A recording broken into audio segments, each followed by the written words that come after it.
O maior número de infecções diárias de Covid-19 confirmadas desde o início do rastreio e testagem em Moçambique. A província e a cidade de Maputo lideram as contaminações com 24 e 21 casos, respectivamente, seguidas de Cabo Delgado com 12 infectados nas últimas 24 horas.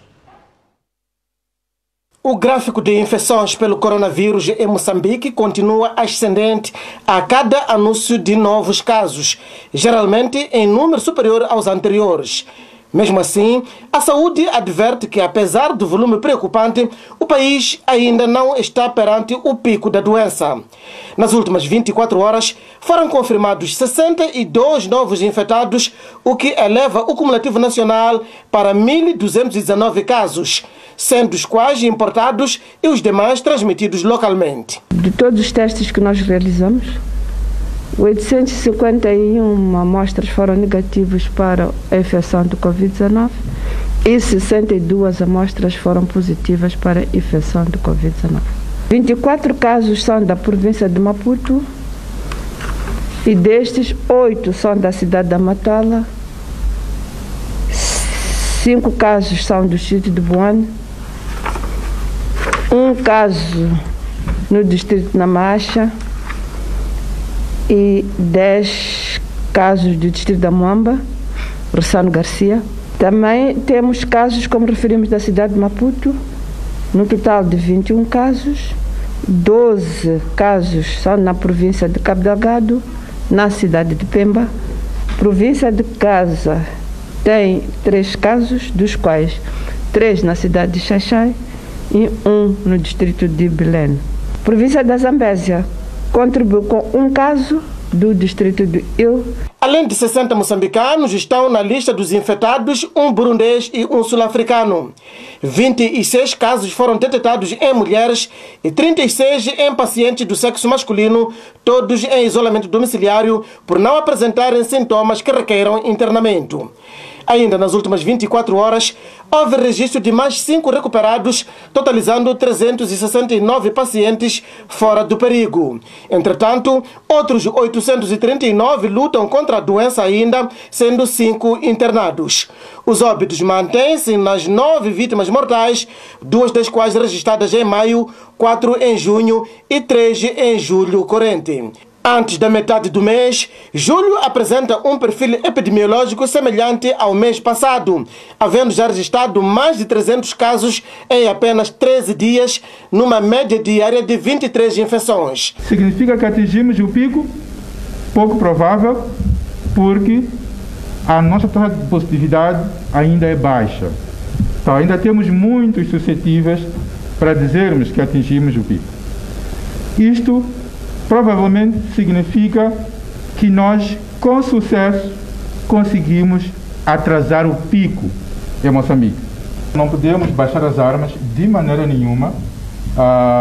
Pelo contrário, temos que redobrar os nossos esforços, tendo em conta que estamos a transitar para um novo normal. Em Moçambique, mais de 50% dos infectados não apresentam sintomas e as vítimas são, na maioria, adultos e jovens, pese embora a ocorrência da doença em crianças e idosos. A vigilância ativa e o rastreio de contactos de casos positivos são a fonte de muitos dos casos. E a importação dos 100 já registrados figura como a terceira origem epidemiológica das infecções contabilizadas. O primeiro-ministro Carlos Agostinho do Rosário diz que a meta do governo moçambicano é de ter o HIV e SIDA controlado até 2030. Falando na primeira reunião do Conselho Nacional de Combate ao SIDA, hoje em Maputo, Carlos Agostinho do Rosário afirma que o foco do governo deve ser evitar novas infecções, mortes, transmissão vertical do HIV e SIDA.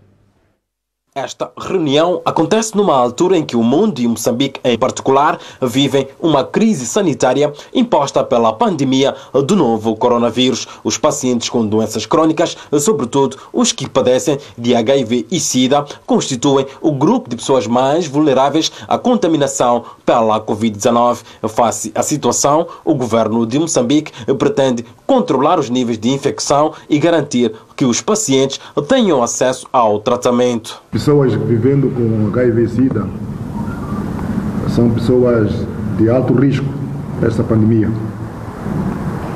E por isso nós temos que continuar a fazer tudo para mantermos o foco nesta epidemia, que é HIV-Sida. Nós queremos recursos humanos saudáveis no nosso país para podermos fazermos nosso programa quinquenal do governo. E então continuarmos todos nós juntos a fazer a nossa parte para podermos prevenir e combater o HIV-Sida. O nosso esforço, a nossa meta é chegarmos a 2030 com esta epidemia HIV-Sida sob controle. Segundo Carlos Agostinho do Rosário, a prioridade do governo é evitar novas infecções, mortes e transmissão vertical do HIV e SIDA. Para esses objetivos, somos todos chamados a fazer a nossa parte, como eu dizia. E estamos no bom caminho. Registramos no Plano Nacional Estratégico passado a redução de 13% de novas infecções e também a redução em 14% de mortes relacionadas com HIV-Sida. Mas isso aqui não nos pode deixar tranquilos. Estamos ainda muito longe daquilo que é nosso desejo. E é por isso que nós estamos aqui, para vermos como é que vamos caminhar nos próximos 5 anos. De acordo com o secretário executivo do Conselho Nacional de Combate ao SIDA, o acesso ao tratamento da doença aumentou de forma significativa em Moçambique. Neste momento, mais de 95% das unidades sanitárias do Serviço Nacional de Saúde providenciam o tratamento antirretroviral. Segundo Bofana, o governo está a mobilizar mais de 700 milhões de dólares norte-americanos para combater 3 doenças. Os 751 milhões são para as 3 doenças, HIV, tuberculose e malária. A maior parte desse recurso é para a área do HIV. O valor que estamos a indicar aí, 545 milhões. E esse dinheiro é para o período de 3 anos, começando de 1 de janeiro de 2021 para 31 de dezembro de 2023. Em Moçambique, mais de 2 milhões de pessoas vivem com HIV e SIDA. O Ministério da Educação tem 14 dias para criar condições de segurança e higiene nas escolas secundárias e de formação de professores para a reabertura do ano letivo. O Ministério da Educação e Desenvolvimento Humano coloca a hipótese de algumas escolas que lecionam a 12ª classe não retomarem com as aulas no próximo dia 27, por não reunirem as condições mínimas impostas pela saúde. O regresso às aulas com muitas reticências. Após a verificação de todas as condições pela comissão independente, aquelas que não estiverem em condições, essas não serão abertas. Até agora, nós ainda não temos as escolas. Nós temos, de uma maneira geral, 667 escolas secundárias, das quais 322 lecionam o 2º ciclo, que é onde está a ser lecionado, portanto, a 11ª classe. Então, é verdade que esta preparação já iniciou há um tempo. Então, à medida em que as condições forem sendo aprovadas, as escolas também serão declaradas como escolas que possam iniciar. As autoridades de saúde moçambicanas condicionam a retomada das aulas no próximo dia 27 à criação de condições mínimas para o novo normal. São 29 critérios que os estabelecimentos de ensino devem reunir, entre os quais a disponibilidade de água, produtos de higiene, saneamento, turmas com o máximo de 20 alunos, garantir que todos os alunos tenham máscaras faciais. O Ministério da Educação e Desenvolvimento Humano prevê reiniciar o ano letivo escolar nas próximas 2 semanas, mas depara-se com constrangimentos que poderão condicionar o regresso às aulas dos cerca de 150 mil alunos da 12ª classe em todo o país. Nós temos alguns constrangimentos para podermos levar a cabo estas nossas medidas de prevenção e segurança nas nossas escolas. Dentre elas temos aqui a questão da exiguidade financeira. a exiguidade em recursos humanos para o apoio na implementação das medidas de prevenção. Está patente que é necessário termos pessoal de apoio suficiente para se poder garantir o processo de higienização e desinfecção dos nossos espaços dentro da escola, bem como também a existência de algumas escolas que infelizmente não vão iniciar as aulas logo a 27 de julho, que era o que nós gostaríamos que acontecesse, que todas as escolas que lecionam a 12ª classe deveriam arrancar a 27, mas face às situações particulares de algumas escolas, infelizmente nem todas poderão ir reiniciar. E também a limitação de espaço físico para acomodar todos os alunos no contexto da Covid-19, à medida que as fases vão ser introduzidas.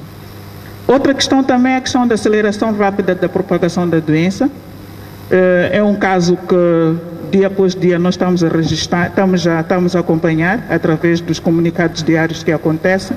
Esta é uma situação que, de certa maneira, preocupa-nos como setor, tendo em conta que existem muitos casos assintomáticos e provavelmente podemos ter um reinício das aulas com alguns estudantes que provavelmente possam ser assintomáticos ou possam começar a desenvolver este problema logo nas primeiras semanas pós reinício das aulas. E também a limitação dos meios de transporte públicos e coletivos. Este é um dos constrangimentos, porque quando os alunos chegam à escola, eles devem usar algum meio de transporte para poderem aceder à escola, e um deles, que é muito concorrido, é o transporte público, e também é um ponto onde pode acontecer muita transmissão entre indivíduos, tendo em conta aquilo que são as enchentes dos nossos meios de transporte. No encontro preparatório com os gestores escolares da cidade e província de Maputo, o Ministério da Educação e Desenvolvimento Humano mostrou-se prudente em algumas medidas. Quando é que nós podemos prever ou pensar em interromper as nossas atividades letivas, caso tenhamos um registro de casos positivos na nossa escola?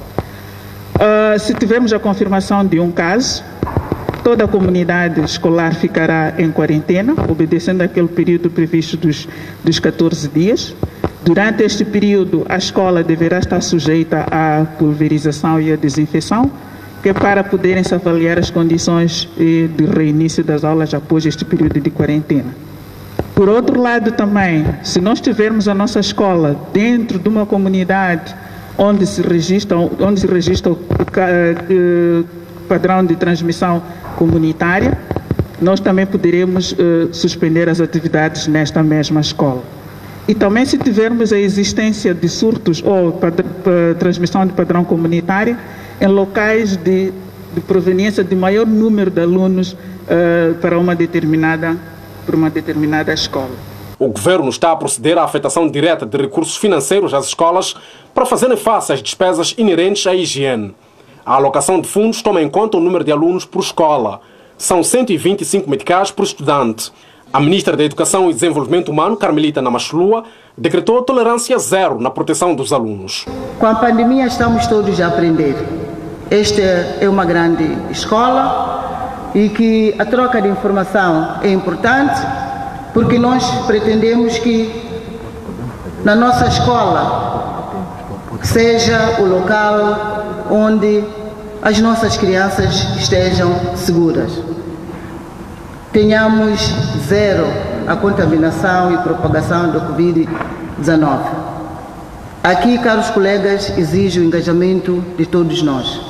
Não é tarefa da direção do Ministério, não é tarefa dos gestores da escola apenas, não é tarefa do professor, não é tarefa do aluno, não é tarefa do pai do encarregado de educação, é tarefa de todos nós em conjunto. Teremos que agir de uma forma mais conjunta para que efetivamente as nossas crianças saiam das suas casas numa condição também segura e cheguem à escola sob nossa responsabilidade, também estando numa situação de segurança.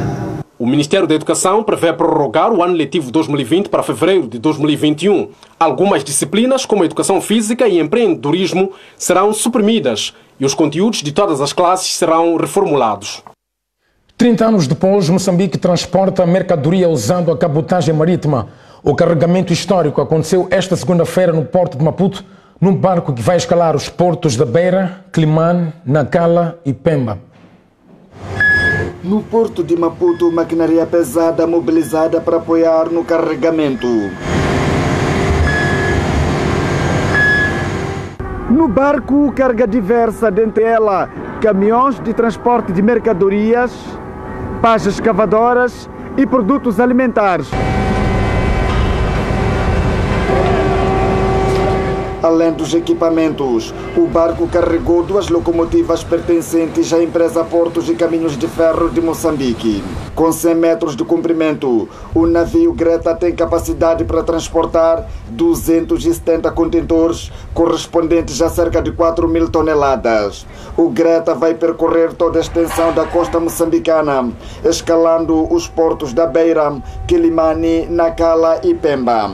Enquanto isso, o navio Langui está posicionado no porto de Pemba para complementar as operações no trajeto Pemba-Mocimboa da Praia, Palma-Pemba, com capacidade para transportar 450 toneladas. Este é o primeiro carregamento desta embarcação que fará tanto o trajeto Maputo-Beira, Beira-Nacala, Nacala-Pemba. Nós viemos testemunhar tanto esse carregamento. Estamos aqui para ver o transporte de 2 máquinas inauguradas na semana passada, pertencentes ao CFM. Essas 2 máquinas seriam levariam um trajeto da linha férrea Maputo até Escolaquala. De Escolaquala entrariam via Zimbábue, mas com a entrada, tanto em funcionamento dessa atividade de transporte marítimo de cabotagem, as máquinas, seguirão via esse navio, o que consubstanciará, de certa forma, menos complexidade.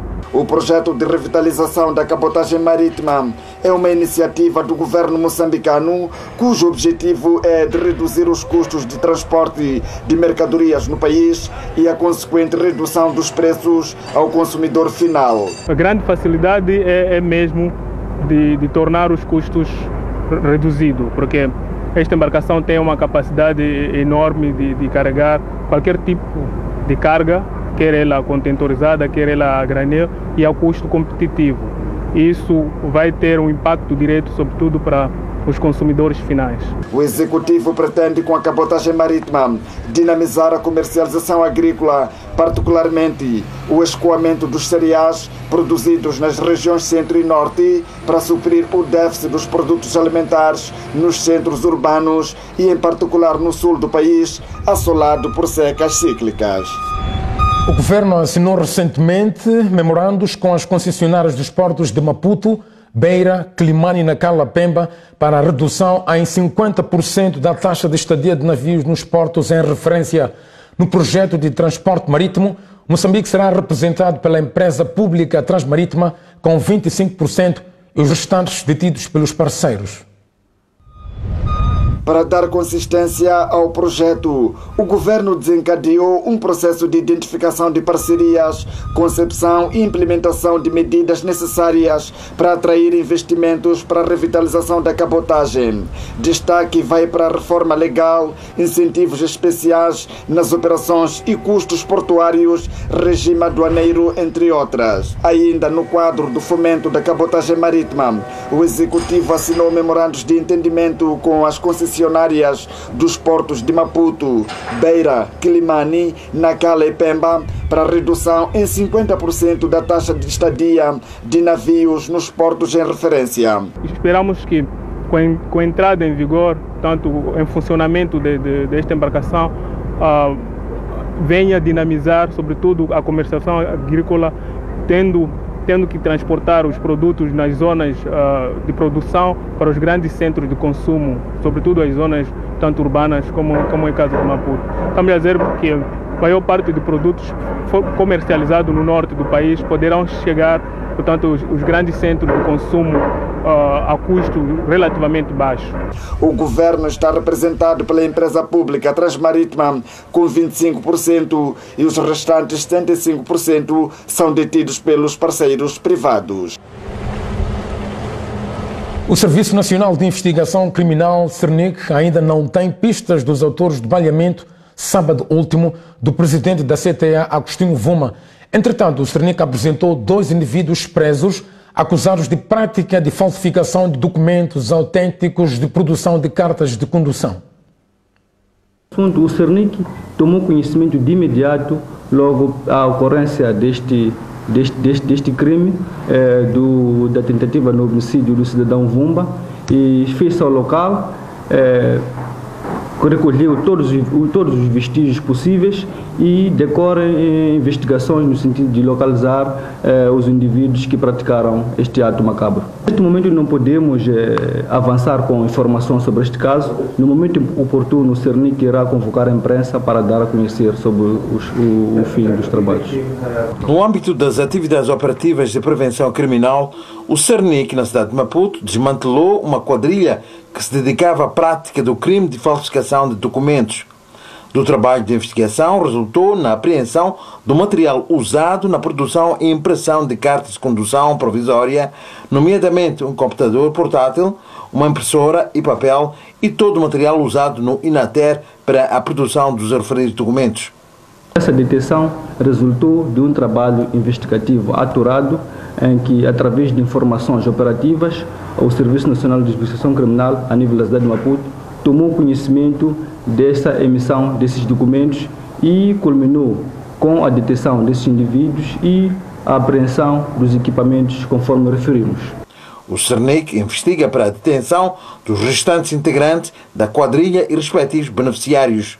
O SERNIC apela à população a tratar qualquer que seja o documento nas respectivas instituições, exorta o envolvimento de todos os cidadãos na vigilância nos bairros e denúncia de qualquer ato criminal às autoridades policiais. Casos de conflitos de terra e processos pendentes nos tribunais são as principais queixas apresentadas pelos cidadãos da província de Maputo ao Provedor de Justiça. Uma equipa liderada pelo coordenador do Gabinete do Provedor de Justiça está a visitar várias instituições com o fim de divulgar as atribuições daquela entidade. O coordenador do Gabinete do Provedor de Justiça, Mário Sewane, não apresenta números, mas é categórico ao afirmar que os cidadãos da província e cidade de Maputo são os que apresentam mais queixas e reclamações decorrentes das suas relações com as instituições da administração pública. As queixas que o provedor